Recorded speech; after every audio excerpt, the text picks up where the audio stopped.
Assalamualaikum warahmatullahi wabarakatuh. wabarakatuh. Pada kelas Diplomasi Minangkabau hari ini, kami dari kelompok 2 akan membahas tentang kehidupan orang Minang. Kelompok kami beranggotakan 2 orang, saya Heru Alfitra Wahyudi dan Ledia Putri Wilona. Selamat menyaksikan. Dalam pembahasan kehidupan orang Minang, terdapat 4 subtopik. Yang pertama, lingkungan. Yang kedua, surau. Yang ketiga, peran Nini Mama. Dan yang keempat, musyawarah untuk mufakat.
Dalam kehidupan pribadinya, masyarakat Minangkabau merupakan masyarakat yang filosofis dan arif terhadap alam.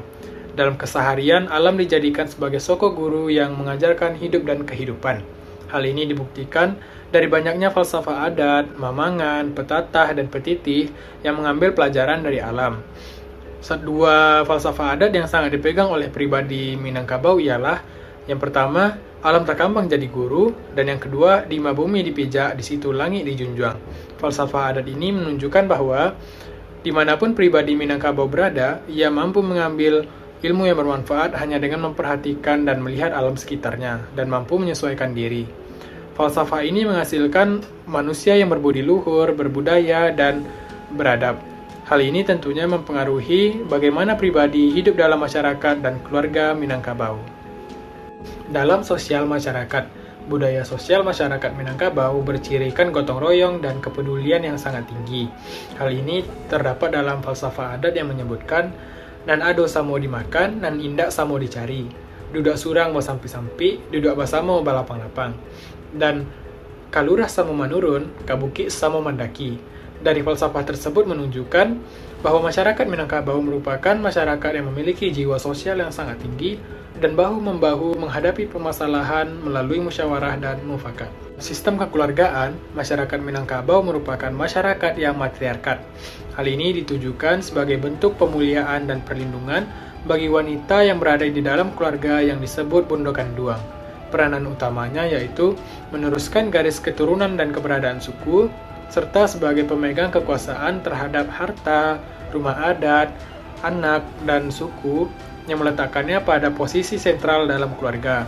Posisi bundokan duang ini dilindungi oleh nenek mama di dalam keluarganya. Masyarakat Minangkabau memberikan anak-anak lelakinya pendidikan melalui sistem surau. Kata surau konon berasal dari bahasa Arab sukuro yang berarti kecil.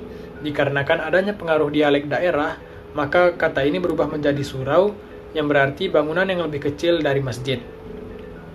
Dengan mengambil dasar falsafah Minangkabau yang menyebutkan adai basandi syarak basandi kitabullah, maka penggunaan surau merupakan bentuk penguatan falsafah adat tersebut. Bagi masyarakat Minang, surau merupakan tempat pembelajaran bagi setiap bujang Minang mengenai ilmu-ilmu keislaman, adat dan budaya Minang, nilai perilaku dan moral, bela diri, bahkan untuk tidur di malam hari. Dari surau ini, pemuda Minangkabau dididik dan dilatih untuk menjadi pemimpin, bertutur kata yang baik, berpikir kritis, dan menjadi pengambil keputusan yang bijaksana. Selain tempat menempah pemuda Minangkabau, bagi masyarakat Minang, surau merupakan tempat untuk bermusyawarah dan bermufakat menghadapi permasalahan agama maupun permasalahan adat. Pembahasan selanjutnya yaitu mengenai peran Nini Mama. Nini Mama adalah suatu lembaga adat yang terdiri dari beberapa orang penghulu berasal dari berbagai kaum yang ada dalam suku-suku Minangkabau. Dalam adat Minangkabau, Nini Mama juga disebut dengan penghulu.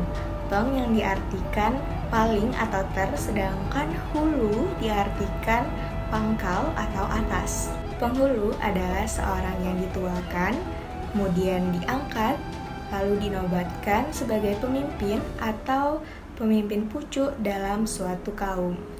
Seorang laki-laki yang telah resmi diangkat menjadi Nini Mama, maka diberi gelar yang dipanggil Datuk dan ditambahkan embel-embel di belakangnya, tergantung gelar warisan yang diberikan. Menjadi pemimpin, khususnya Nini Mama, memiliki sifat dan ketentuan. Yang pertama, taat dalam menjalankan agama Islam. Yang kedua, memiliki pengetahuan yang luas atau cerdik pandai. Yang ketiga, orang yang bijaksana. Yang keempat, paham akan landasan dan hukum adat. Dan yang terakhir, laki-laki yang sudah balik dan berakal sehat. Nini Mama memiliki peranan yang cukup besar di bidang ekonomi, pendidikan, sosial, dan budaya, baik di lingkungan persukuannya sebagai kepala suku maupun di lingkungan nagarinya yang diwadahi oleh Lembaga Kerapatan Adat Alam Minangkabau. Adapun peranan Mama, yang pertama mengurus dan mengelola hal-hal yang berkaitan dengan sako dan pusako. Sako seperti gelar warisan, pusako bisa seperti sawah, perhiasan, atau benda lainnya. Mama hanya mengurus atau mengelola, sedangkan yang punya tetap ibu atau gundukan doang. Yang kedua, menyelesaikan perkara-perkara adat istiadat. Yang ketiga, mengusahakan perdamaian dan memelihara jalannya hukum adat dengan semestinya. Yang keempat, memberikan pertimbangan pada perkawinan. Yang kelima, memelihara serta memanfaatkan kekayaan nagari untuk mesejahterakan masyarakat. Dan yang terakhir, menjadi perwakilan nagari dalam suatu kegiatan, baik yang diselenggarakan di dalam nagari maupun di luar. Dan Nini Mama memiliki peran pokok, yaitu mendidik anak dan kemenakannya, sebagaimana pepatah adat yang tertera di dalam slide. Begitu besar perhatian Nini Mama terhadap anak dan kemenakannya, baik itu dalam menyernikan atau memberikan solusi terhadap persoalan-persoalan yang sedang dihadapi anak kemenakannya, dan juga sebagai tempat bertanya oleh anak dan kemenakan. Eksistensi Nini Mama di tengah masyarakat sangat didambakan, baik dalam mempertahankan adat seperti nan indak lapok dek hujan, nan indak lakang dek paneh. Dan pembahasan terakhir yaitu musyawarah untuk mufakat. Musyawarah berasal dari bahasa Arab yaitu syuara yang berarti berunding. Dan di Minangkabau berlaku prinsip musyawarah dalam mencapai suatu kesepakatan. Musyawarah diperlukan karena kebenaran bukan datang dari individu, melainkan kumpulan individu dalam sebuah kelompok, sebagaimana dalam pepatah yang ada di slide. Maksudnya ialah keputusan yang telah melalui tahap musyawarah untuk mencapai mufakat merupakan kebenaran yang sebenar-benarnya. Musyawarah merupakan salah satu elemen demokrasi modern yang sudah membudaya di masyarakat Minangkabau.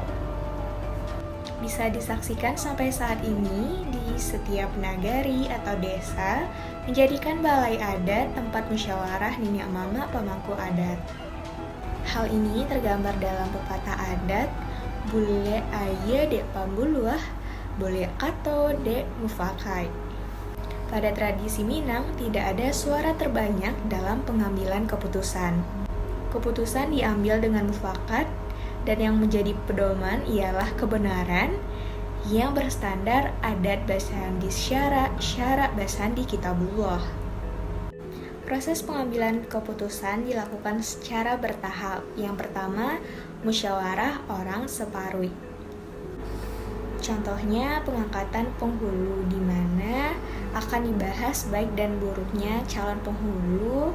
Rapat tersebut diputuskan dihadiri oleh laki-laki dan perempuan yang lahir dari rahim satu ibu, maksudnya dilahirkan dari ibu yang sama. Yang kedua, musyawarah orang sekaum. Contohnya, orang-orang sekaum musyawarah untuk membahas ukuran, letak, dan kapan rumah gadang akan dibangun.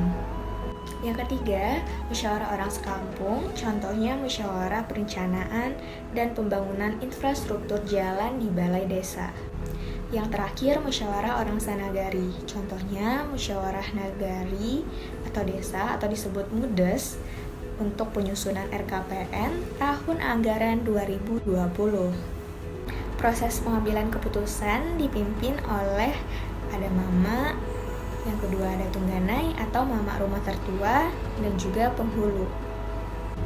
Dan kerabat perempuan atau bundo kandung juga diminta pendapatnya di dalam pertemuan-pertemuan awal lingkaran Saparui. Bundo kandung adalah sosok yang menunjukkan peran mulia perempuan Minangkabau dalam musyawarah di keluarga, di kampung, dan juga nagari. Tempat pertemuan musyawarah dapat dilaksanakan dalam tahap proses terendah sampai proses tertinggi, disesuaikan dengan skala persoalan yang akan dibahas. Bisa di rumah gadang kaum atau suku, dan juga di balai adat.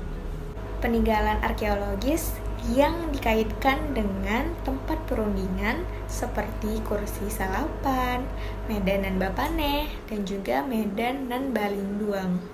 Musyawarah terdapat nilai-nilai yang digunakan dalam kehidupan orang Minang. Yang pertama, sayo sakato.